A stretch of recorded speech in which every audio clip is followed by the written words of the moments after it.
हमारे पास आ चुका है। शिवहर का डाटा स्क्रीन पर दिखने वाला है। स्क्रीन पर दिखे उससे पहले मैं बता दूं, शिवहर में इस बार जो चुनाव हुआ है यहाँ पे महागठबंधन बड़े अंतर से जीत रहा है। बड़े अंतर से उसका डाटा मुझे दिखने में आ रहा है।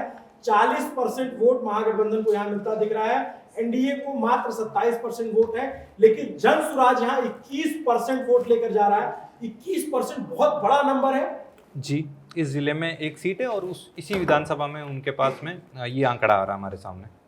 ये मतलब एक तरीके से आप देखा जाए तो जन स्वराज यहाँ पर बहुत बड़ी संख्या में वोट काट रहा है बीजेपी का।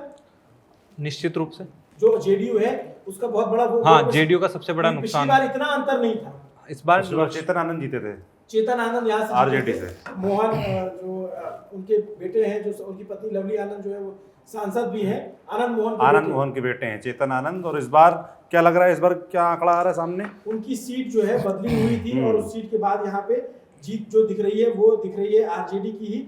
आरजेडी के जो प्रत्याशी हैं शिवहर से नवीन कुमार जीतते नजर आ रहे हैं और श्वेता गुप्ता जो जेडीयू की हैं वो काफी पीछे नजर आ रही हैं। ये सीट आरजेडी के खाते में जा सकती है। ये बड़ी खबर है, इकलौती सीट आरजेडी के खाते में जा सकती है जिले की। और इस सीट को लेकर बहुत सारी चर्चाएं थी, बहुत सारी बातें थी, क्योंकि यहाँ से चेतन आनंद पहले चुनाव लड़े।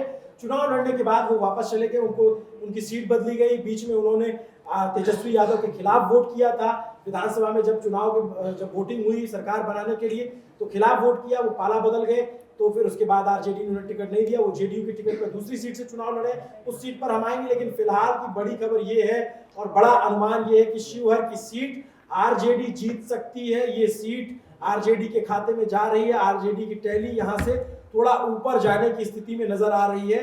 आरजेडी यहाँ पे अच्छा कर रही है और इसकी बड़ी वजह है कि यहाँ पर अब तक जो जन स्वराज के कैंडिडेट है वो अब तक सबसे बड़ा वोट परसेंटेज हासिल करते नजर आ रहा है। 21% वोट उनको दिख रहा है। अब टैली आपको अपडेट नजर आ रही है। अपडेट टैली ये है कि एनडीए को 16-22 में से 5 सीटें, महागठबंधन को 1 सीट निर्दलीय प्रत्याशी को जाते दिख रही है, जिसमें से बीजेपी 14 सीटों पर आगे है, आरजेडी 3 सीटों पर, कांग्रेस 1 सीट पर, एलजेपी 1 सीट पर, अन्य 1 सीट पर। ये इस इलाके में जो है बीजेपी का प्रदर्शन अच्छा हो रहा है या ओवरऑल के आंकड़े में भी दिख रहा है?